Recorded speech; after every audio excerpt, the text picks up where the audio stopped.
Pronto. Então, João, por favor, quando quiseres, podes começar. Muito obrigado. Muito obrigado ao Paulo e ao Miguel por organizarem e por me convidarem. Esta coisa de poder fazer cafés liberais, é pena que não tem café mesmo, né? nem imperiais, nem nada. Mas poder fazer cafés liberais via estes meios mais modernos é uma das coisas, se calhar uma das poucas boas que esta crise nos trouxe. Um hábito e uma facilidade grande de estarmos em contacto e de substituirmos a presença uns dos outros enquanto não podemos por estas coisas. Portanto, é um prazer grande estar aqui convosco. Como digo, só com a cervejinha na mão ou o café é que isto ficava melhor. E fiquei particularmente agradado, porque eu não sei de quem é que foi a ideia do tema, mas achei o tema extremamente provocativo, que era tudo o que tínhamos proposto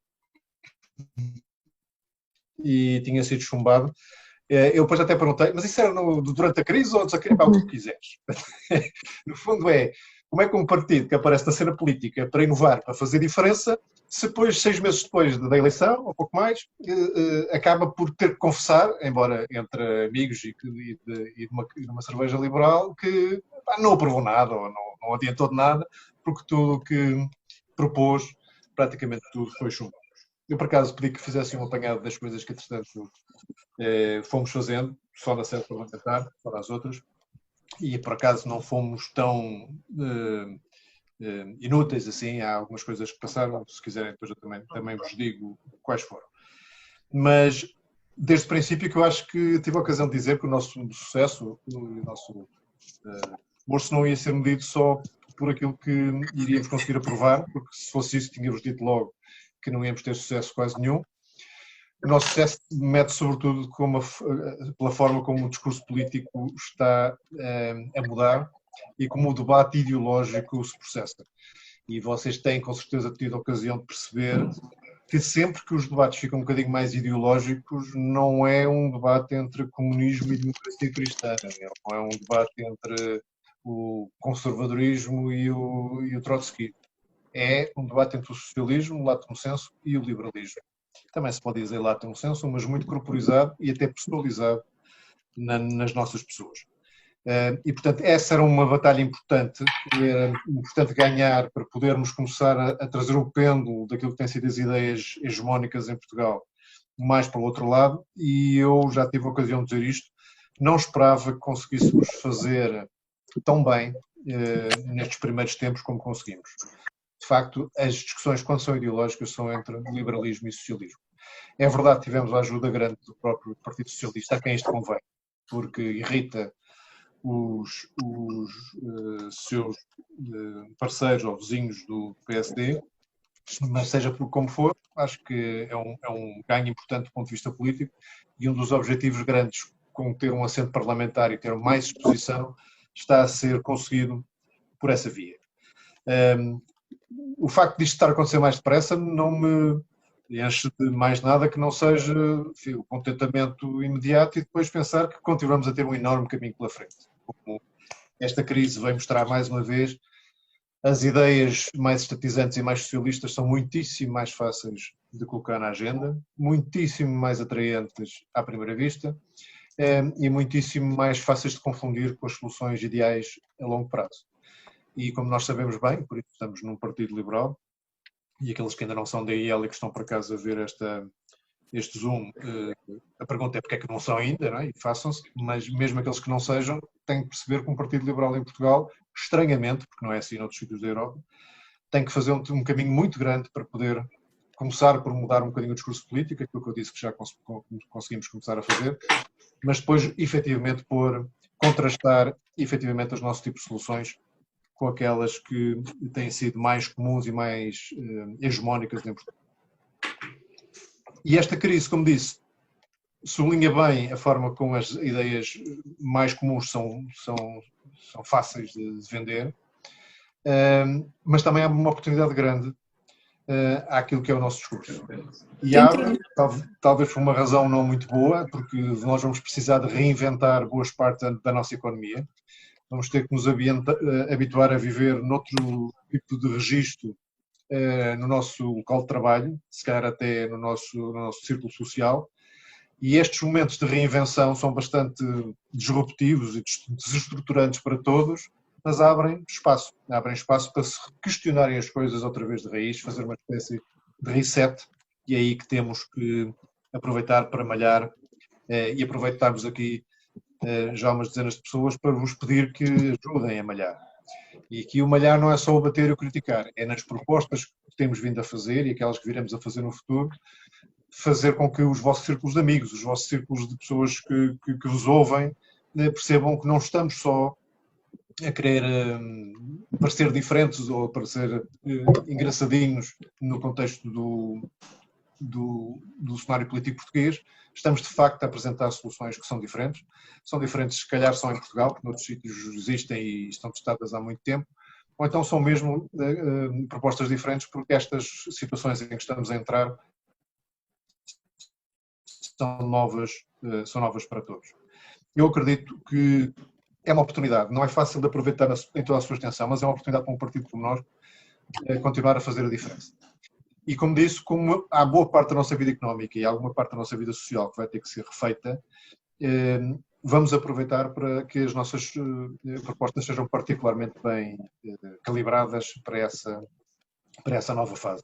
Quando pensamos em aproveitar oportunidades que vierem aí do lado económico ou de arranjar novas formas de trabalhar, estamos a falar de necessidades de fazer coisas que têm tudo a ver com a flexibilidade, com a agilidade, com a velocidade, com a rapidez, com a experimentação. E tudo isso são coisas que não se compadecem com Estados centrais, com burocracias, com grandes lentidões, que é aquilo que tem caracterizado, como muitos de vocês têm uma vida empresarial ativa e sabem que Portugal nunca se caracterizou por ser um país ágil em quase nada. A história do português desarrascado, que é verdadeira, é um desarrascado por necessidade. Metade das coisas em que o português se especializou a desarrascar, em boa verdade, não deveria precisar de ter desarrascado, porque são dificuldades que lhe foram criadas por esses sistemas muito pesados que Portugal tem vindo a construir e não conseguiu desmantelar. Esta fase em que vamos entrar vai fazer apelo particularmente poderoso à necessidade de nós aproveitarmos rapidamente as oportunidades. Há muitas coisas nas cadeias de abastecimento que vão mudar, há muitas coisas na forma de olhar para a qualidade dos fornecedores e para a fiabilidade dos fornecedores que podem beneficiar as empresas portuguesas e as atividades portuguesas. Há muita coisa que deixou de fazer qualquer espécie de sentido ter que estar presente e pode ser feita remotamente, como estamos a fazer aqui. E tudo isso permite que Portugal possa ter, em alguns setores e em algumas atividades, um novo começo. E isso é bom. Mas é um bom começo que convém não estragar como estragamos alguns dos outros começos que tivemos nos últimos 20 a 30 anos. Portanto, começar logo com uma atitude mais liberal, menos burocrática, mais simplificada, para poder fazer com que todos os que tenham vontade e todos os que tenham também capacidade possam aproveitar essas oportunidades. Bom, isto à leia de entrada era um bocadinho isto, dizer que temos conseguido já algumas coisas que são importantes do ponto de vista político e vamos entrar numa fase onde temos a oportunidade de fazer outras coisas importantes do ponto de vista político, mas temos que ser também nós rápidos e ágeis e bastante determinados e incisivos naquilo que vamos propor ao país e aos portugueses. Portanto, voltando ao princípio como comecei, é um gosto grande estar aqui convosco e ouvir as vossas questões. Acho o tema interessantíssimo. Não sei se tem algum capítulo de medidas particularmente interessante em relação às quais gostassem de saber o que é que já propusemos e o que é que lhe aconteceu a essa proposta, mas tenho a certeza que no decurso dos próximos 3/4 de hora teremos a oportunidade de passar pela maior parte dessas coisas. E, portanto, acho que esta seria a minha introdução e estou à vossa disposição para as perguntas que entender. Olho aqui para o chat. Sim, ias a dizer, Paulo, desculpa. Não, ia dizer que justamente falaste na questão da burocracia e na necessidade de respostas rápidas, o que são importantes numa crise como esta que nós estamos a viver. Nós sabemos que o PS gosta de anunciar com grande fanfarra medidas, muita coisa, e que depois na prática, espremendo e vendo o que é que de facto acontece, as coisas não são exatamente como parece que são. E no que toca às medidas de apoio, sobretudo às PMEs, aquilo que nós vamos ouvindo de várias pessoas que têm empresas, sobretudo aquelas mais pequenas, é que efetivamente os apoios não estão a chegar, os processos não se estão a a cumprir e mesmo algumas das coisas que foram anunciadas depois na prática não são exatamente como estavam anunciadas. João, o que é que tens a dizer sobre isso? Qual é a tua opinião sobre isso? Bom, há uma parte que eu quero deixar claro para não pensarem que isto é uma sessão de propaganda. Eu acho que é relativamente normal numa situação como esta, inédita, com aspectos dramáticos, que se cometam erros. Portanto, por exemplo, eu não sou daqueles que acha que faz muito sentido criticar o facto das regras de layoff terem tido 4 versões. Se elas tivessem demorado mais 15 dias a aparecer, criticava mais facilmente do que terem aparecido depressa e terem sido corrigidas.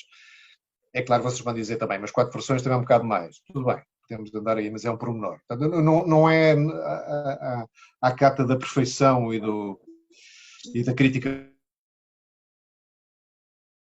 fácil que nós devemos andar atrás. Começa antes da crise, que é, como tu dizias, a aparente facilidade de propor coisas e a já não aparente, mas real dificuldade de as implementar que este governo tem desde esta legislatura, mas já na anterior se via também muita facilidade em prometer coisas, muito maior dificuldade em que elas parecessem feitas no terreno. Os primeiros anúncios dos apoios, se vocês bem se recordam, diziam respeito apenas a um conjunto de linhas de crédito, de montante pequeno, muito setoriais e muito burocratizadas. Rapidamente, uma semana depois, estávamos a falar de um conjunto de apoios que se dividiam em 3 grandes tipos. Os apoios que se dizem diretos, portanto, subvenções, isenções de impostos. Pronto, esse era um tipo muito pequeno, diga-se de passagem. Depois havia um tipo relativamente grande de apoios de financiamento, de linhas abertas novas que não existiam, devidamente financiadas. E depois um terceiro conjunto de coisas que eram garantias do Estado, para facilitar outro tipo de coisas, como seguros de caução e outras atividades. Se somássemos as 3 parcelas, Portugal já tinha um problema, porque estava a aplicar uma fração, nem vos vou dizer quão pequena a fração para não assustar, do que se fez na Alemanha e nos Estados Unidos, que, como sempre, quando reage em grande. Mas mesmo países com os quais nos poderíamos e deveríamos comparar, como Espanha aqui ao lado, nós estávamos a ter um conjunto destas 3 parcelas que era para aí 1/3 ou 1/4 do que os espanhóis tinham comprometido. Eu também não sei como é que está a correr a implementação destas soluções em Espanha. Pode ser que o governo é uma geringonça como o nosso era, portanto também não temos garantia nenhuma que isso esteja a funcionar lindamente, mas pelo menos a ambição inicial foi bastante maior. Mas concretamente em relação às linhas de financiamento, são aquelas que foram anunciadas com maior fanfarra e mais rapidamente tentadas para postas no terreno e mais rapidamente dito aos empresários: dirijam-se que isto já está disponível e pode ser utilizado por vós.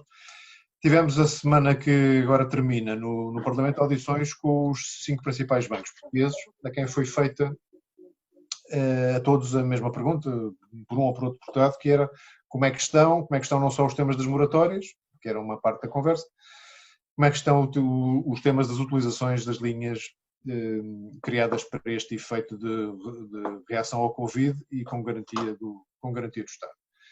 E de uma forma ou de outra, e uns bastante bem documentados, todos diziam que tinham conseguido passar, tinham uma adesão muito grande, alguns deles já a dizer que tinham esgotado aquilo que seria a sua cota natural das linhas, portanto já estavam em linha de espera para poderem ter autorização para continuarem a aprovar operações, mas queixavam-se sobretudo de que o processo, que nas tais primeiras linhas que chegavam a 400 ou 500 milhões, portanto, um décimo destas, que tinham sido coisas relativamente rápidas e fáceis, nomeadamente as decisões da SPGM e das suas subsidiárias de garantia mútua espalhadas pelo país, que pediam 2 documentos antes de certificar que a operação podia ser aprovada, passaram esses 2 documentos para 9 e passaram o tempo médio de resposta de 2 dias para mais de 2 semanas.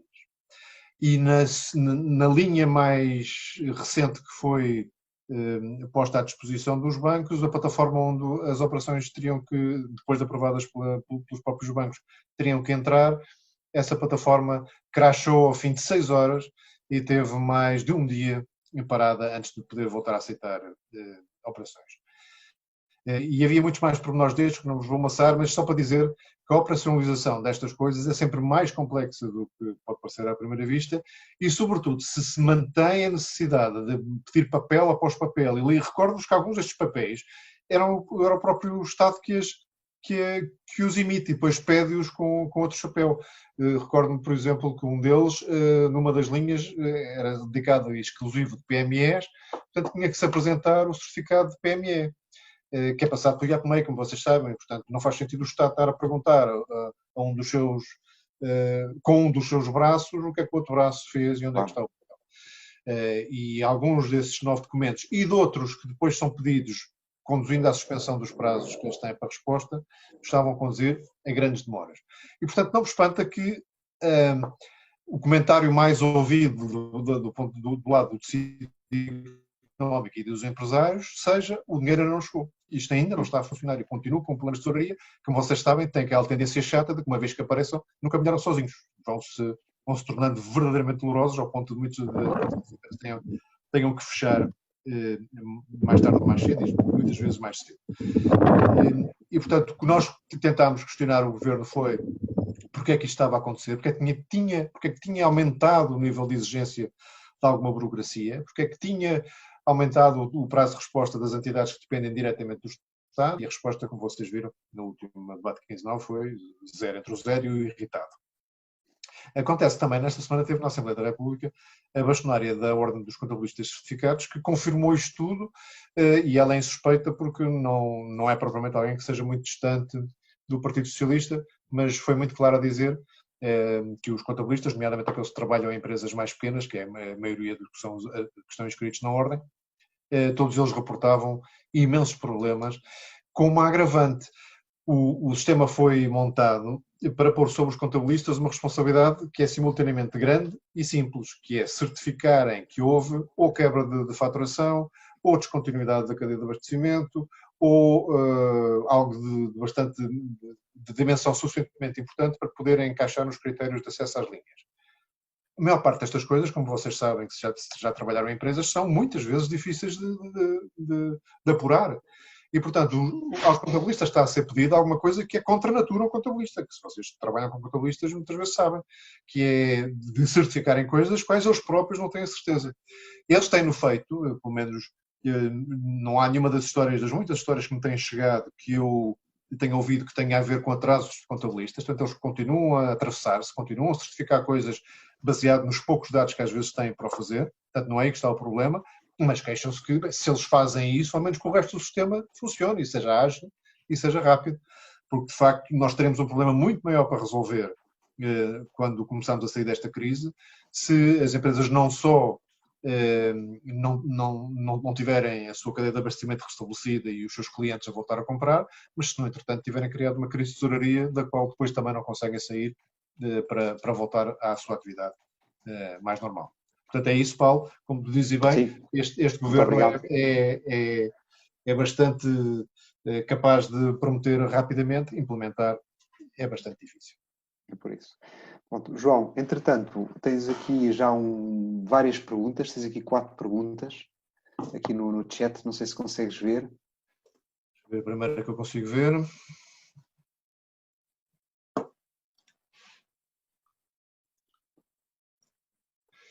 A primeira é uma pergunta que é um comentário que é feito muitas vezes. Estamos demasiado colados às matérias económicas. É um ponto que eu aceito, é uma crítica que eu aceito. Embora tenha que dizer, já para desviar e diminuir um bocadinho da crítica, que é de que nós fomos apanhados na entrada do Parlamento com um orçamento que entrou no princípio de dezembro e que depois se discutiu durante 2 a 3 meses. E é difícil discutir orçamentos sem suar e parecer e estar sempre a bater em teclas económicas. Mas também não é totalmente verdade que não tínhamos só centrado em matérias económicas, porque nós temos muitas vezes existido, não é só este nosso símbolo importante de termos ido coerentemente à luta para não deixar que os projetos de eutanásia fossem todos projetos apresentados pela esquerda, mas como vocês sabem, haverá, se houver espaço legislativo entre esta e a próxima sessão legislativa, estaremos com o nosso projeto de legalização do cannabis. Portanto, há coisas que são nossas bandeiras, não têm nada a ver com a economia, ou têm só indiretamente a ver com a economia, e que nós nos batemos também. E eu pessoalmente tenho, não sei se repararam, tentado humanizar, pessoalizar o discurso tanto quanto possível. Quando descrevo um problema, tento contar a história de alguém que teve esse problema. Quando propomos alguma coisa, tento explicar o que é que isso, que diferença fará à vida concreta das pessoas. Mas a verdade é que, de facto, historicamente, o liberalismo em Portugal nunca teve um partido que representasse nas suas várias dimensões de política, económica, social, e as pessoas que no espaço mais liberal intervinham eram liberais sobretudo na componente económica, e isso nota-se. E das nossas bandeiras eleitorais também, de facto, estivemos sobretudo a falar de bandeiras económicas, como era o caso da simplificação e da baixa de impostos. Agora, estávamos a preparar uma batalha importante na saúde e que foi interrompida por causa desta crise. Íamos fazer uma proposta bastante envolvente, bastante global, bastante integrada para a rede de saúde, para o sistema de saúde, que inclui o Serviço Nacional de Saúde, mas todas as outras redes de prestadores de saúde privadas e do setor social que existem em Portugal, para que de uma vez por todas esta ideia bizarra de que um serviço público tem que ser prestado por entidades públicas, e no caso da saúde, só os hospitais públicos é que são de facto integrantes do Serviço Nacional de Saúde, é uma ideia que já não tem pés nem cabeça e que, como se viu nesta crise, obriga a responder a qualquer problema com dinheiro e com mais recursos, sem necessariamente ter um melhor serviço no final desse esforço e desse investimento. Portanto, falámos muito de saúde, falámos muito de corrupção, e portanto são coisas que eu gostaria que a Iniciativa Liberal fosse também associada a elas, e só há uma maneira de o fazer, eu continuar a falar nelas e vocês, mais uma vez, amplificarem essa mensagem. Nós não estamos sempre a falar de impostos, nós não estamos sempre a falar de simplificar a vida às empresas e aos empresários. E, portanto, nesse sentido, acho que é um trabalho que eu tenho que começar e que vocês têm que me ajudar a continuar. Outra pergunta que aqui está.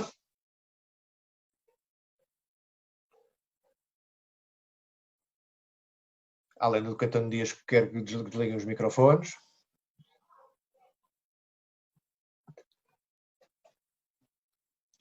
Medidas de apoio às empresas e às famílias. Nós temos que ter aqui uma abordagem bastante coerente e consistente. O que é que isto quer dizer? Nós temos que manter a essência dos nossos valores liberais, que não acham que o Estado tenha a resolver todos os problemas das pessoas. Este princípio é um valor importante para qualquer liberal e deve ser mantido. Ao mesmo tempo, um liberal não é um autista, não é alguém que não reconhece a realidade. E um liberal sabe que, nesta altura, tudo indica que vamos ter uma situação económica de partida ou de repartida suficientemente difícil para que seja provável que beneficiemos todos de uma espécie de motor de arranque que, nesta altura, só pode vir de entidades públicas, sejam elas portuguesas, sejam elas europeias. E neste difícil equilíbrio que já nos levou, já nos mereceu a acusação de termos passado a ser a intervenção ou a iniciativa estatal, este difícil equilíbrio é feito através de medidas que consigam, de facto, desbloquear as situações que, em alguns casos, vão tornar difíceis, sem nunca deixar que elas se tornem permanentes, em primeiro lugar, e que elas venham a distorcer aquilo que devem ser os efeitos da livre iniciativa e do esforço individual de cada um daqueles que vai ter que recomeçar a sua vida.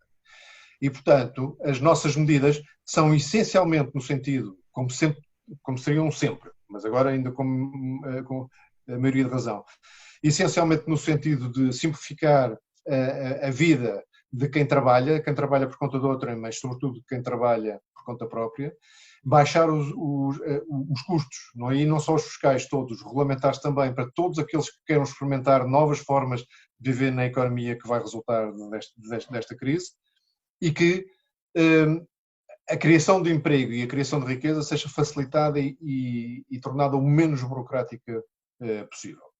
Ao mesmo tempo, as tais ferramentas de motor de arranque vão ter que existir na economia. E aí gostaríamos que elas fossem mais diretamente atribuídas a pessoas e a empresas do que se passassem por um sistema complexo do Banco de Fomento, seja ele o português ou os de âmbito europeu, depois os bancos comerciais e depois, finalmente, os empresários ou as famílias individualmente consideradas.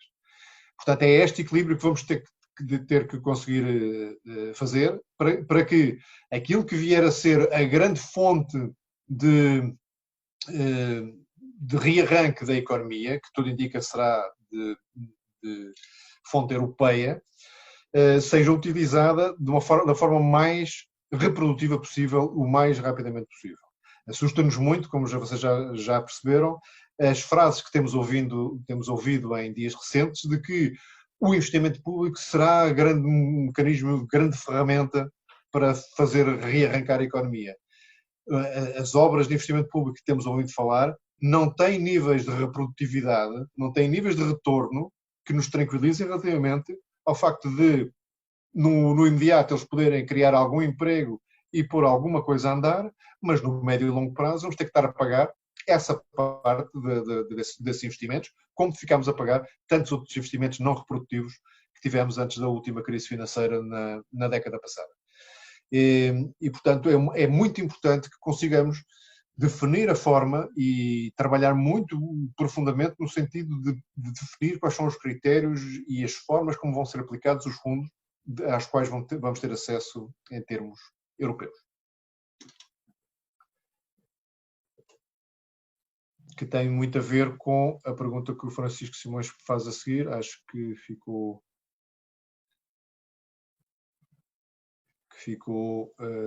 razoavelmente tratada.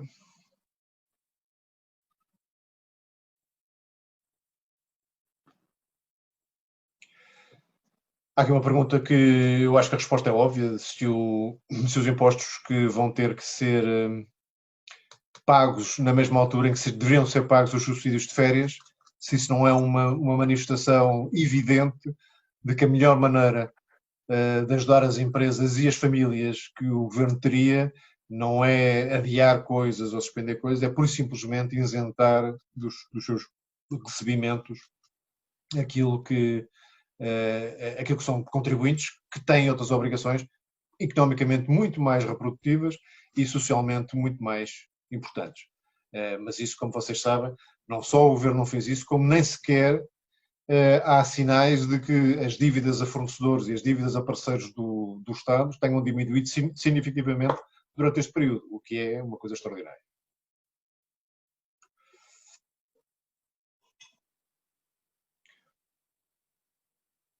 E cá está, também sobre a TSU, tudo isto que eu estou aqui a dizer e a comentar, façam justiça de dizer também que foi a Iniciativa Liberal que propôs, logo na primeira semana, naquela sessão de maratona onde muitas das coisas foram discutidas no Parlamento, tudo isto estava proposto. E o nosso programa, que nós chamamos pomposamente Nação Valente, tinha muitas destas medidas, portanto está disponível online, é só consultar aquilo que na altura tivemos a ocasião de propor, nomeadamente isenções de TSU, isenções de IRC, isenções de IRS, para todos aqueles que tivessem obrigações fiscais a cumprir no imediato.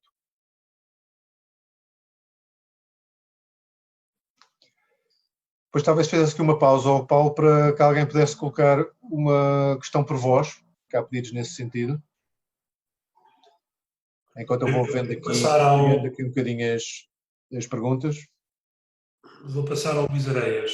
Vou só tirar o mute do Luís Areias, só um minuto. Muito bem. Pois há mais perguntas por vós que vou fazer depois uma a uma. Estão-me a ouvir? Olá, Luís. Olá, João, tudo bem? Estamos a ouvir, mas estás um bocadinho à contraluz, quase que não te vemos. Coisa maravilhosa. Também não há muito para ver. Discordo. Pelo menos cabelo falta. É de pensar, pronto. Um abraço ao Paulo, um abraço ao Miguel e claro para ti. Um abraço para ti também. Um bem-aja a todos, é assim. João, aqui rapidamente para não tomar aqui muito tempo. Queria saber a tua opinião sobre o Helicopter Money, eventualmente uma proposta nesse sentido, de passar, portanto, é uma medida da procura e que normalmente não é que eu seja favorável a ela em geral, mas nesta circunstância pode ser cara a um liberal, uma vez que passa para o indivíduo e para as escolhas que ele possa querer fazer. Sabendo que há limitações nesta situação, porque temos um tecido empresarial que está danificado e, portanto, a oferta também se está a ressentir, portanto, a pessoa pode ter dinheiro para comprar e depois não tem, eventualmente, a gama de produtos disponível para usar o dinheiro. Mas quero saber a tua opinião sobre isso. Quero também saber qual é que vai ser a opinião da IEL em relação à austeridade. Portanto, o PS nega, o Costa já negou, já veio dizer que afinal pode haver ou não, e pronto, e que nós sabemos que muita da austeridade é para suportar exatamente a despesa do Estado. E de que forma, o que é que a IEL pensa primeiro se vai ou não haver austeridade e, havendo, se pode-se alavancar nisso para tentar passar subrepticiamente um pouco da sua agenda. Pronto. Outra coisa que quero ouvir também a pronunciar é uma ideia que eu já tenho há muitos anos, que é polémica, é verdade, eu ouço poucos economistas a falar nisso, mas que é recorrer à dívida para financiar quebra de receita pública. Ou seja, porque o que nós vemos é que historicamente houve sempre endividamento do Estado, mas sempre para financiar despesa pública, para mais apoios sociais, programas sociais, o welfare state, não é? Aqui a ideia é um bocadinho ao contrário, é defendermos uma redução drástica dos impostos, que no curto prazo, naturalmente, aceitamos que terá um impacto, portanto, no equilíbrio orçamental, e o que nós propomos é que esse déficit seja compensado com endividamento, com as taxas favoráveis como tem estado ao longo dos anos e como se prevê que vão continuar. E, portanto, com isto consegue-se também uma sociedade mais livre e dinâmica e com maior criação de riqueza, o que pode levar até no futuro a uma maior arrecadação de impostos, naturalmente. Pronto. Por fim, é a última. Tu referiste bem agora quando foi essa comissão parlamentar, onde foram lá os 5 principais bancos, e portanto, e sabe-se que os bancos estão a fazer uma triagem. Eu e o Miguel Barros chegámos a falar nisso logo no início da pandemia, que é, eu não sou contra, e acho que ele não deve ser contra, nem deve atacar que os bancos façam isso. Porquê? Porque há muitas empresas que já estavam mal antes da crise, que, portanto, iam falir com ou sem pandemia. E, portanto, é normal que faça. O que eu acho que pode ser o caminho da IEL, e posso estar sem justo, se calhar já foi feito isso e tu já referiste possivelmente, é que somos a favor que haja esses critérios, convém é que esses critérios sejam transparentes, sejam conhecidos e que se perceba que é feita essa distinção, ou seja, entre o que é uma empresa que neste momento está mal pelas circunstâncias, mas que não deixa de ser uma empresa rentável com os devidos apoios e com o devido suporte. E pronto, e mais uma vez um abraço a todos, obrigado. Muito bem. O Luís esgotou aqui o estoque de perguntas. Não podes perguntar mais nada até janeiro. Estou a brincar, podes perguntar sempre tudo o que quiseres. Olha, Helicopter Money. A expressão, além de ser gira, é vaga. Porque, no fundo, é uma espécie de imagem sobre uns choques de procura em que as pessoas, todas as pessoas, muitas vezes são sistemas universais, recebem dinheiro para que a procura se aguente. Isso foi feito nos Estados Unidos, foi feito em alguns países europeus, com menos expressão em termos numéricos e em termos monetários, mas não é muito diferente do ponto de vista dos princípios, dos valores e da política de haver subvenções que sejam canalizadas para as mesmas entidades privadas, aí já não tanto exclusivamente para consumidores finais, podem ser para consumidores intermédios, mas tem o mesmo impacto económico. E aquilo que está a ser discutido em sede europeia é exatamente a extensão a que essa componente de que será de helicopter money, vamos chamar-lhe assim, será subvenção, será fundo perdido, quão grande é dentro do fundo de recuperação e que critérios é que vai obedecer. Porque se ela vai fazer parte, como alguns querem, do quadro financeiro plurianual, que é o quadro normal de funcionamento dos vários fundos e dos vários programas europeus, alguns deles têm de facto uma componente de subvenção e de fundo perdido, às vezes grande, às vezes muito grande, mas têm critérios de aplicação também bastante diferentes daquilo que provavelmente serão necessários desta vez. Portanto, há aqui um misto, se por um lado me agrada o facto de entrar este dinheiro numa estrutura que já existe, com critérios que já existem, mecanismos que já estão testados, plataformas, não sei o quê, poderia acelerar, por outros critérios de decisão desses programas e dessas iniciativas europeias, podem não ser aqueles que mais óbvia e diretamente ajudam à recuperação desta crise em concreto. Isso preocupa particularmente porque cada vez que abrem a boca, nomeadamente na Comissão e nomeadamente a Presidente da Comissão, parece que só interessam atividades que tenham a ver com a transição digital ou com o Green New Deal. Parece que tudo o resto da economia, e Portugal tem, eu diria, 99% da sua economia um pouco digitalizada ou pouco a ver com a transição digital, da transição ambiental, e, portanto, nós temos que acudir também, e rapidamente, àquilo que é viável dentro dos setores mais tradicionais, ou daqueles não tão tradicionais, mas também não tão de vanguarda, como a Europa parece querer privilegiar.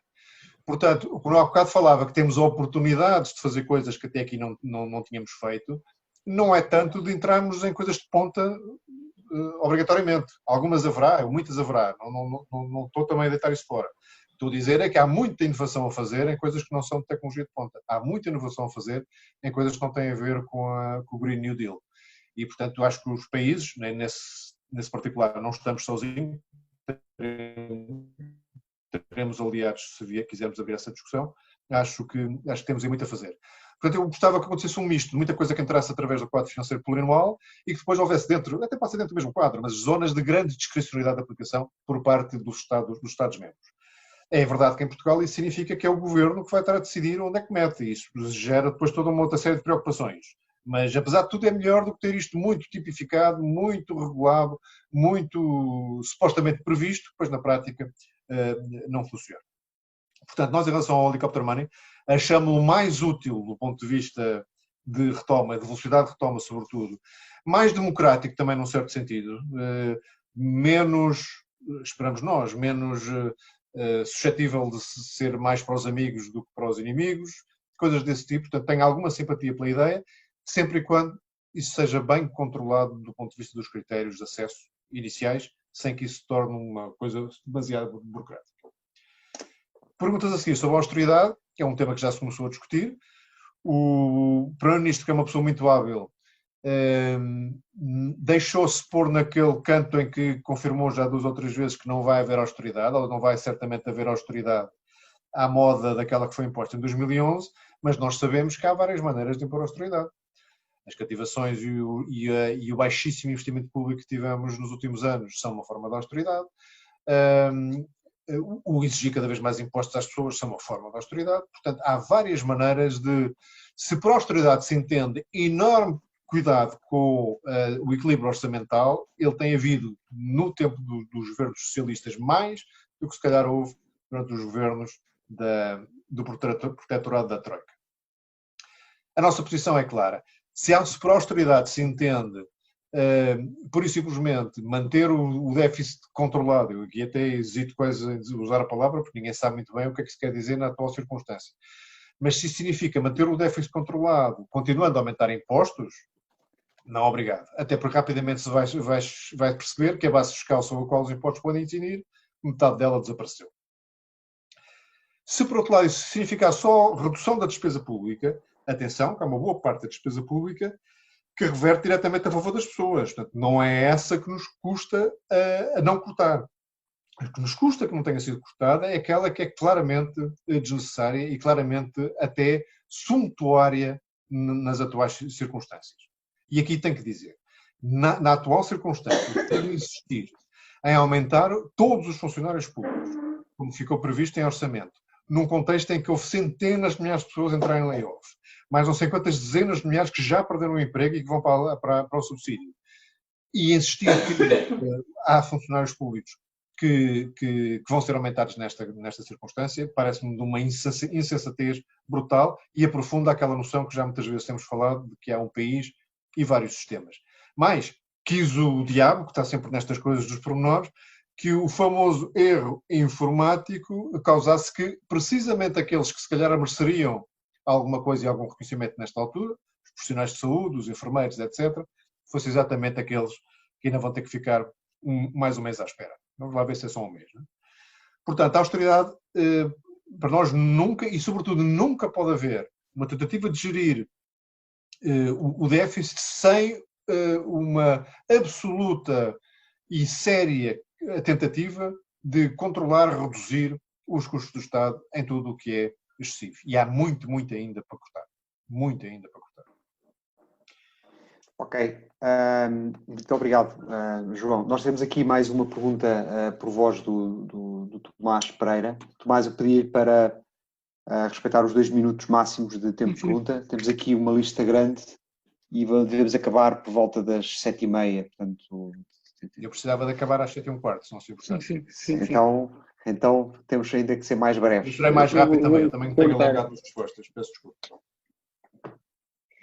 Então, boa tarde a todos, boa tarde, João. A minha pergunta no início vem um bocadinho no decorrer daquilo que tem dito até agora. Nós temos um aumento, nesta altura, um aumento enorme do estatismo, um aumento enorme da ideia, típica ideia de que é o Estado que tudo pode e que tudo deve controlar. E a minha questão é acerca das propostas que a Iniciativa Liberal vai pôr neste momento, exatamente para contribuir e para garantir que o Estado não se mete cada vez mais naquilo a que não é chamado e naquilo a que não tem que estar envolvido. Só uma segunda pergunta muito rápida, como é que nós vamos garantir e que propostas é que nós temos para garantir que o Estado vai parar de abusar daqueles poderes que tem neste momento por causa do estado de emergência, e vimos hoje o exemplo nesta questão do 1 de maio e da questão dos 3 dias em que não vamos poder sair mais uma vez dos concelhos, sendo que no dia seguinte até acaba o estado de emergência, e por isso é a forma que nós teremos de garantir que, qual será a forma que nós teremos de garantir que o Estado vai deixar de abusar destes poderes que o estado de emergência lhe dá de controlar e restringir liberdades. E é por aqui, obrigado. Muito obrigado pelas perguntas e por me manteres dentro do tempo. Tomás, excelentes questões relativamente à presença do Estado na economia ou no resto da sociedade.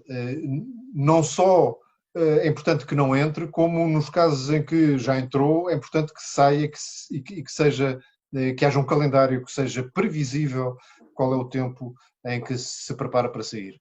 Porque há muita gente que se aproveitou rapidamente, o Bloco de Esquerda, o Partido Comunista, mesmo setores do PS, que se aproveitou deste estado de emergência para rapidamente introduzir e apresentar soluções, todas elas baseadas no controle e no dinheiro do Estado, que não existe, não é? Só dinheiro das pessoas, para resolver os problemas e que sejam mais prementes. Portanto, perguntas tu também como é que se evita isso. Tu sabes que eu não te posso mentir. Portanto, o máximo que podemos fazer é gritar como temos gritado, é espernear como temos esperneado e garantir que toda a gente está ciente. E repara que isto também não é tão inútil quanto às vezes parece, porque já houve situações onde nós temos a convicção que não aconteceram coisas mais danosas para nós todos, porque levantámos o problema mesmo antes dele se começar a pôr em termos oficiais. Aconteceu com o englobamento dos rendimentos para a altura da apresentação do orçamento, eu acho que aconteceu agora com os sistemas de rastreio e vigilância dos infectados. Nós, quando sentimos que há coisas que estão a ser cozinhadas, se levantarmos a voz na altura certa e se tivermos na comunicação social, que às vezes também nos falta, mas conseguimos essas duas coisas, as coisas às vezes têm efeito. Relativamente aos abusos de poder, tu sabes a nossa postura relativamente ao estado de emergência, era exatamente por causa disto. Os decretos presidenciais são demasiado vagos, são demasiado vastos, são demasiado passíveis de interpretação e de abuso. E isso só nos tranquilizaria se, por algum motivo, difícil de imaginar, tivéssemos confiança neste governo, coisa que não temos. E não temos exatamente por questões dessas, porque é errático, porque não é coordenado, porque eu acho que não se rodeia dos melhores especialistas. E portanto, por tudo isso, se um problema de repente se agudiza e algum dos poderes previstos no estado de emergência pode dar jeito para resolver, eu não tenho garantia nenhuma. Tenho, aliás, muito receio que o governo decida aproveitar exatamente esse poder, abusar dele, para resolver um problema qualquer de forma expedita. E esta do 1º de Maio foi muito bem trazida como exemplo, porque aquilo acabou por ser, repara, aquilo tinha tanta importância na cabeça de alguns, que nas conversas que o Presidente da República tem com o Governo, cada vez que escreve o decreto presidencial, porque ele não pode ser submetido à Assembleia, é submetido pelo Presidente, mas não pode ser submetido sem que o Governo dê o seu agramado, dê o seu ok.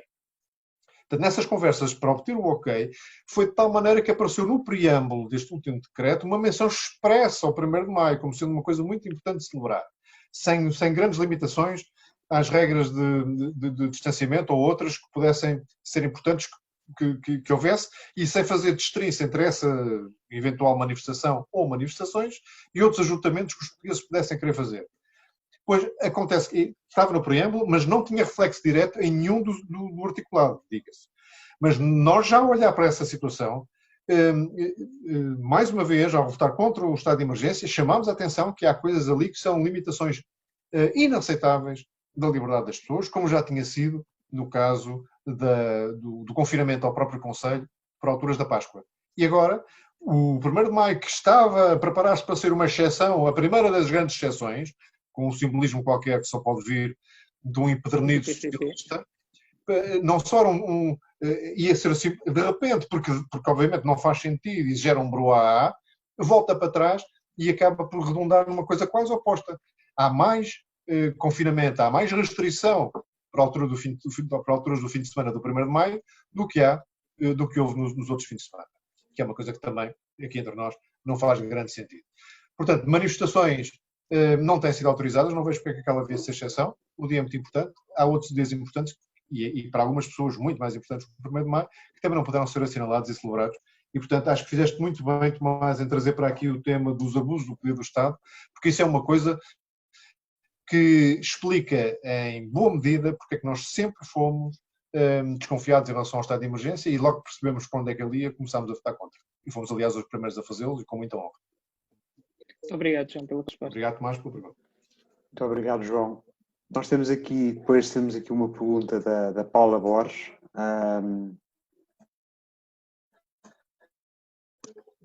Que tem a ver com a despesa do Estado, que também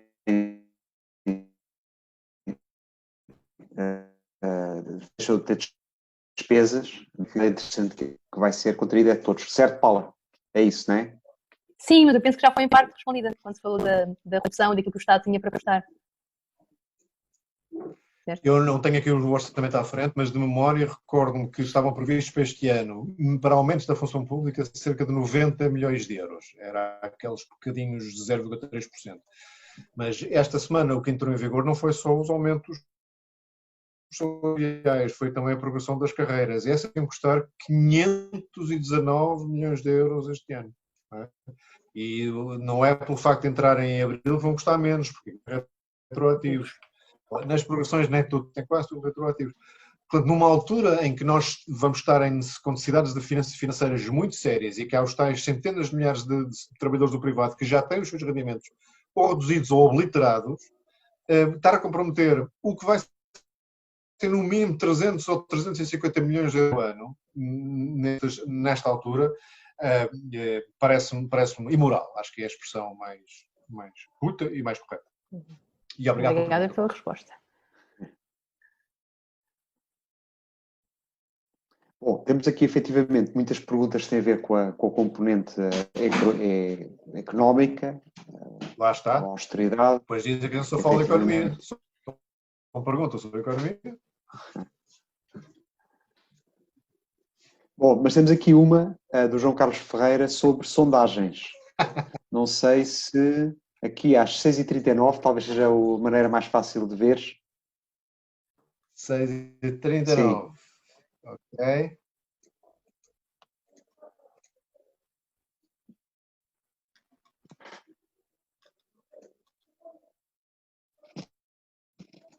Muito bem, esta é uma excelente pergunta. Não sei se o João Carlos vai gostar da resposta, mas eu vou dá-la, porque nós não dizemos as coisas para agradar. E, aliás, isto é um princípio de resposta. Como não dizemos as coisas para agradar, crescemos mais devagar. Portanto, agora, um bocadinho mais a sério e um bocadinho mais estruturadamente. E lembram-se que na introdução eu tive o cuidado de dizer que nós sabemos que temos um caminho difícil e longo à nossa frente. Pode haver quem diga, nós temos ideias suficientemente boas e algumas delas podem ser empacotadas para parecer ainda melhores, de forma a podermos ter um crescimento da atratividade eleitoral brutal. E eu digo-vos, para fazer isso, precisavam ter um presidente diferente, que se prestasse a esses embrulhos, e precisavam muito rapidamente de começar a dizer coisas nas quais não acreditavam. Eu não faço isso. Não faço, porque nota-se. Uma pessoa que faz isto que eu faço todos os dias sem convicção, nota-se imediatamente. E, portanto, eu acho que é muito mais importante, e isto é uma diferença grande relativamente, concretamente, ao partido pequeno que também falam aqui, Chega, é uma diferença muito grande. Nós não temos pressa. Aliás, até vou dizer mais. A pressa que possamos ter é má conselheira. E digo-vos isto com toda olhos nos olhos e com toda franqueza. Se me dessem a escolher amanhã ter 500 mil votos nas próximas legislativas e ter que defender coisas nas quais não acreditamos, que são mais populistas, são mais parecidas com aquelas que fazem crescer outros partidos, eu dizia não. Prefiro chegar àquilo que eu acho que é possível, que é metade disso, 250 mil votantes, por exemplo, é um target perfeitamente realista. Quando eu digo isto, não quer dizer que se vierem mais eu não fico satisfeitíssimo, e é possível que sim. Mas o target tem que ser falar para as pessoas que estão preparadas para ouvir a nossa mensagem. E lamento, se querem estar num partido que seja um foguete, um fogo de artifício que aparece na cena política portuguesa e uma espécie de epifania coletiva, de repente tem 30% de votos, estão no partido errado. A luta de ideias, o esforço, isto é uma luta cultural, é uma luta de ideias. E, portanto, não há lutas de ideias que sejam rápidas. Especialmente quando nós temos 20 ou 30 ou 40 anos de uma certa indoutrinação relativamente às ideias que são vigentes de envolvimento do Estado, de dependência do Estado. E, portanto, nós não podemos achar que isso é possível de quebrar de um dia para o outro. Estamos a fazer o nosso trajeto. Temos um deputado agora e a presença temos na comunicação social e temos agora um conjunto de membros, vocês são bons exemplos disso, mais ativos, mais organizados, mais persistentes na transmissão destas ideias. Mas é conquistar uma alma a alma, é quase como o espírito missionário antigamente. E, portanto, o que nos falta para crescer mais, eu acho que também pode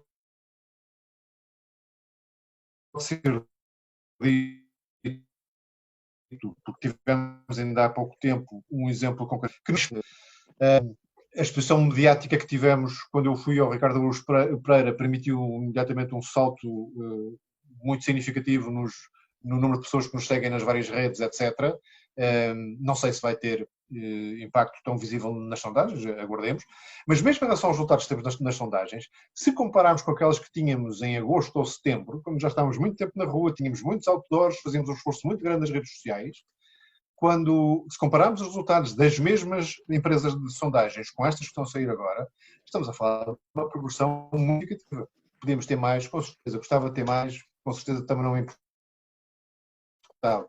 Para isso, as legislativas são, em princípio, em 2023, o horizonte que estamos a trabalhar. Repito, é bom que fique claro, porque não quero vender banha da cobra a ninguém. Eu prefiro um grupo parlamentar nas próximas eleições pequeno e coeso do que ter lá 20 ou 30 almas que se conheçam há meia dúzia de dias e que não sejam, no fundo e na essência, verdadeiramente liberais. Muito obrigado pela sua resposta. Obrigado, João. Temos aqui uma pergunta muito interessante que tem a ver com a economia, mas de qual ainda não falámos, às 6h44, do Francisco Simões, e que tem a ver com o Estado voltar a apropriar-se de empresas, nacionalizar empresas, a TAP, a FASEC, a CTT e o CTT. É uma boa pergunta, até porque há bocado ao Tomás era um bocadinho por aí que eu gostava também de ter entrado, depois esqueci-me. O Estado entra em muitas coisas e alguma das coisas que vai entrar são empresas. E para ser ainda mais trágico, em algumas podem inclusivamente vir a entrar porque elas pedem para que o Estado entre. E o Tomás pôs a questão na altura como é que se evita isto. O Francisco não põe-se exatamente da mesma maneira e diz que não se manifestou contra a nacionalização. Aconteceu uma coisa chata outro dia, foi que quando eu ia interpelar o Miguel Frasquilho da TAP, a agenda atrasou-se de tal maneira que tive que ir para outra comissão. Mas sim, isto vai com certeza estar na agenda e não te assustes que vamos ser claramente uma voz. Não é só contra as nacionalizações enquanto tal, é que mesmo que isto fosse outra aplicação qualquer, nas atuais circunstâncias, as formas do Estado, vamos admitir que o dinheiro já lá está, que os portugueses já se esqueceram que foram eles a pagá-lo. A maneira como o Estado vai gastar cada tostão que tiver no porquinho é absolutamente crucial. E investir em empresas como a TAP ou como o CTT é atirar dinheiro à rua. Portanto, são maus investimentos para além de todas as razões ideológicas que pudéssemos ter contra a nacionalização. E, portanto, é uma ideia que é burra. E é tão burra que a única maneira que eles têm de estar a defender é regressar aos velhos e estafados argumentos de que é uma empresa estratégica, é muito importante o Estado ter uma companhia aérea e muito importante o Estado distribuir correio nos 1000 cantos do país. Já entraram logo, porque sabem que não têm outros argumentos, por estes que tentam apelar à componente emocional das pessoas a ver se ganham algum apoio para isso. Mas nós sabemos, independentemente dos preços que venham a fixar, mesmo que eles tenham bem fixados, que o Estado ser dono de uma companhia aérea já foi durante décadas. Décadas. Não me recordo de um ano de resultados positivos da TAP enquanto foi pública. Se calhar estou a ser injusto, que era houve um. Mas eu não me recordo, com franqueza digo que não me recordo. E no CTT nem falar, porque é obviamente uma atividade em decréscimo e que só pode ser entendida como um serviço público. E, portanto, se é um serviço público a distribuição de correio em zonas remotas de pessoas que não têm alternativa, que faça o Estado, contratualize o Estado com o CTT, não da forma que faz agora, porque não sei se repararam nas notícias de hoje ou de ontem, em que os critérios que o CTT tinham que cumprir para estarem dentro do contrato do serviço público eram, eu não me lembro do número exato, penso que 7 ou 9, e passaram para 70. Eu li-os na altura em que houve um debate sobre o CTT no Parlamento, são absolutamente inenarráveis de detalhe e muitos deles impossíveis de atingir à partida. É óbvio. Portanto, é um contrato de serviço público que nunca poderá ser cumprido e só poderá dar origem a multas de um lado e insatisfação do outro, e o correio continua a não chegar às pessoas que precisam.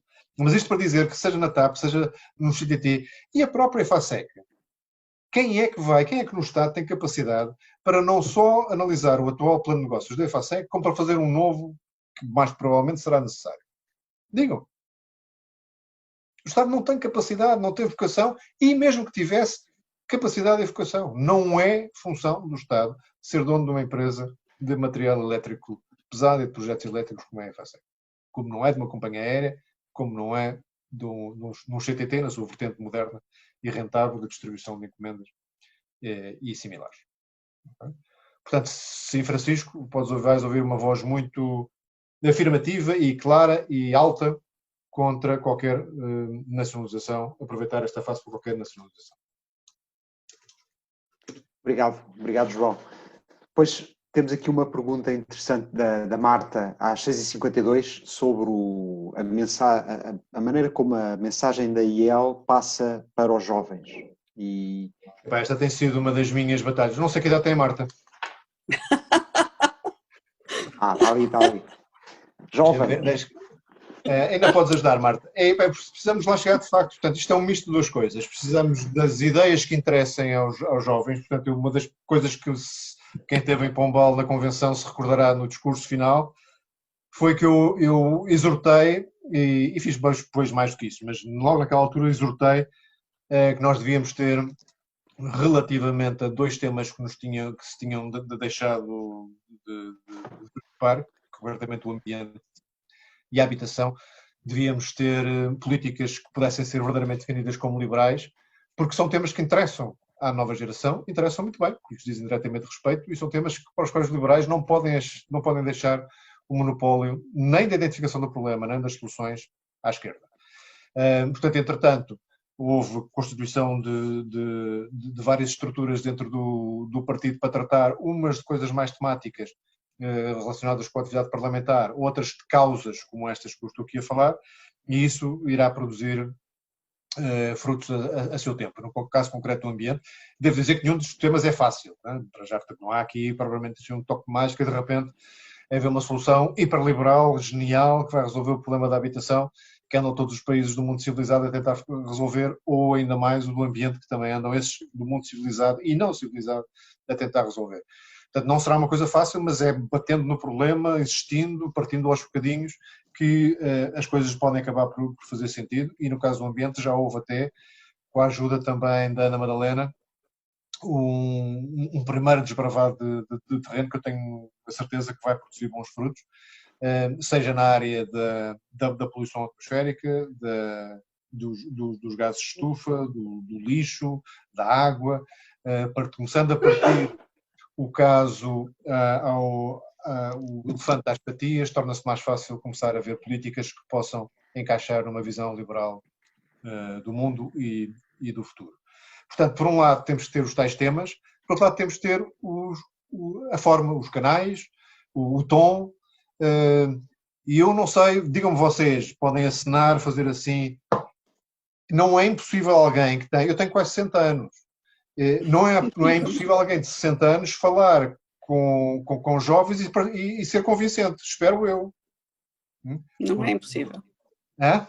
Não é impossível. Não é impossível. Pronto, mas depende também dos 60. Mas não chega, não sou o porta-voz. Obrigado, Tomás. Não sou um porta-voz ideal para algumas coisas. Portanto, nós precisamos desenvolver mais porta-vozes. Eu não posso ser a única pessoa do partido que dá opinião e que divulga opiniões e soluções para os nossos membros e para além dos nossos membros. Portanto, a vossa ajuda nesse particular também é importante. Especialmente daqueles que estão mais próximos, ou pela idade, ou pela atividade, ou pelo que seja, mais próximos da juventude. Dizia eu há bocado no discurso de Pombal, falei claramente nisto, e tinha dois públicos que me interessavam chegar. Os jovens, estamos a falar agora, e outros que temos falado, mas ainda não com a intensidade, a clareza e até o carinho que eu gostava que tivesse, que é aquilo que eu designo como uma classe média dinâmica. São aquelas pessoas, mais uma vez, por conta de outra ou por conta própria, interessa pouco, que querem mais da sua profissão, querem mais para a sua família, querem desenvolver coisas novas, querem fazer coisas mais intensamente. Esta energia, esta classe média que ainda não consegue sair de um bocado da cepa torta em Portugal porque não tem essas oportunidades, ou porque não lhes deixam, ou porque os sufocam com impostos, com regulamentos, é um mercado natural para nós. E se nós conseguimos falar convincentemente com assuntos que lhes interessam, com soluções que lhes soem bem para os problemas que eles têm, podemos crescer também muito aí. Portanto, mais uma vez, pedido de ajuda, porque estes lives nunca são de graça. Vocês pedem para falar e eu peço-vos ajuda de volta, que é, falem com os jovens dos temas que a Iniciativa Liberal for lançando, falem com a classe média dinâmica dos temas que a Iniciativa Liberal for lançando. Nestes dois, vou-lhe chamar mercados, vocês entendem, não estou a mercantilizar a coisa. Estes dois alvos de comunicação são filões importantíssimos que podemos usar para continuar a fazer crescer a Iniciativa Liberal e se calhar fazer corresponder o nosso crescimento um bocadinho mais, já não lembro quem é que fez a pergunta há bocado das sondagens, mas fazer um bocadinho mais o crescimento aproximar-se dessa linha mais inclinada. Obrigado, João. Estamos quase no fim. Há aqui uma outra pergunta bastante interessante, também um assunto que não foi abordado até agora, do Nuno Cavalheiro, às 6h55. Pergunta qual a estratégia da IEL para as presidenciais e para as autárquicas. Se podes adiantar alguma coisa já? Posso adiantar, embora não vos possa satisfazer a curiosidade que eu sei que seria grande relativamente a nomes. Mas os princípios são claros e há muito trabalho feito. Há alguns deles de pessoas que até estão aqui hoje neste live. E os princípios são claros. Nós só podemos ter pessoas que nos representem em qualquer eleição, e também nas presidenciais e também nas autárquicas, que sejam liberais. Portanto, mais uma vez, há muita gente que se aproxima de nós porque tem um determinado tipo de influência num determinado conselho e quer ser nosso candidato, mas tem pouco de liberal essa pessoa. Agradecemos imenso a atenção, agradecemos se calhar muito terem-se lembrado de nós que temos digamos, um alvará de partido e simplificamos muitas candidaturas autárquicas, mas não estamos interessados em concorrer em todos os conselhos só para dizer que concorremos em todos os conselhos. Portanto, há trabalho que já foi lançado a nível de alguns núcleos, e não há núcleos de pessoas que nos são próximas de alguns conselhos, para conseguirmos estar no maior número de conselhos possível com pessoas que sejam liberais. E se não tivermos uma pessoa que seja liberal para encabeçar uma lista à presidência da Câmara, iremos à Assembleia Municipal ou iremos às Assembleias de Freguesia, e assim também se faz o caminho. Não me preocupa demasiado, se olharmos para a história dos outros partidos pequenos, no caso do PAN ou de outros, demoraram muito tempo a ter uma expressão autárquica sequer parecida com aquela que têm nas legislativas. É a mesma coisa que posso dizer das presidenciais, que é uma decisão, como vocês sabem, individual. As candidaturas não são partidárias, são das pessoas que têm que ter uma vontade, sentir o chamamento na candidatura presidencial, e depois sim os partidos podem apoiar. É claro que nós temos estado, como dizem os brasileiros, a cutucar o urso, a incomodar algumas consciências, a fazer nascer algumas vocações que já estavam um bocadinho escondidas e elas vêm mais ao de cima, e portanto eu tenho esperança que também não são, mais uma vez, não são 10 pessoas, são muito poucas, muito bem escolhidas, que acho que seriam muito bem recebidas pelo partido, que eu não vou obviamente dizer quem são, porque eles não aceitaram, e estão em fase de reflexão, e sei porque é que estão em fase de reflexão, e sei os timings de reflexão, mas se qualquer uma delas aceitasse, eu ficaria muito satisfeito. Mas, mais uma vez, naquele mesmo sentido que eu falei há bocadinho a propósito das legislativas, ou agora mesmo sobre as autárquicas, é preferível não ir a ir com alguém que desvirtue aquilo que é a coerência ideológica da iniciativa liberal. Ok. Muito obrigado, João. Bom, nós estamos a aproximar da hora que tu tinhas pedido para acabarmos. Portanto, eu acho que portanto, fechamos por aqui. De qualquer forma, este foi o Café Liberal mais concorrido sempre aqui de Cascais. O que quer dizer, João, que vais ter que voltar umas quantas vezes. Será um gosto. Voltar umas quantas vezes. Vamos ver se na próxima teremos ainda este formato ou já teremos um formato mais presencial, mas estás convidado e vai ser ótimo ter-te connosco mais vezes. Como vês, tens muita audiência entre nós. Os gajos da SIC agora dizem o mesmo, nunca me falavam e agora falam todas as semanas. Estás a ver? Isso é ótimo. Dizem os espanhóis têm uma expressão que acho que se aplica a artistas e não sei o quê, que é taquilheiro. Quer dizer que vende muitas taquilhas, faz bilheteira. Os gajos descobrem que a iniciativa liberal é taquilheira, temos metade do trabalho feito por nós. Sem dúvida. Sem dúvida. Portanto, queria agradecer também, não sei se alguém quer dizer mais alguma coisa antes de encerrarmos. Temos aqui o Tomás, que está ali a levantar a mão. Tomás? É só assim, mesmo para dar uma reflexão. Então vá, sim, um minuto. Assim como se fosse o João Coutinho no Parlamento. Exatamente. Daquilo que o João disse, eu ando no 12º ano e aquilo que me chamou realmente para a iniciativa liberal foi o futuro que eu quero para mim, que eu quero também para a família que vou constituir, não é viver neste saco fiscal e neste inferno burocrático que nós hoje vivemos, e foi a razão que me fez chegar à iniciativa liberal. Bem, obrigado, Tomás. Espero que não te arrependas. Não, de maneira nenhuma. So far, so good. Pronto, senhores, então muito obrigado a todos. Bem, eu que agradeço. Obrigado pelo convite, Paulo. Obrigado pelo convite, Miguel. A todos. E até breve. Stay safe, não é? Seguros. Exatamente. E amanhã 25 de Abril. Tá bem? Se alguém tiver um cravo azul, mande por DHL. Combinado. Muito obrigado. Obrigado a todos. Um grande abraço. Tchau. Obrigado.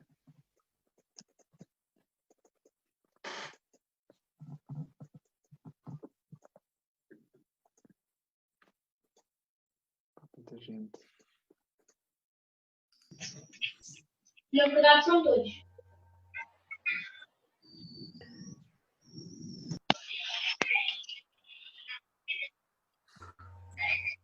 Foi tudo embora.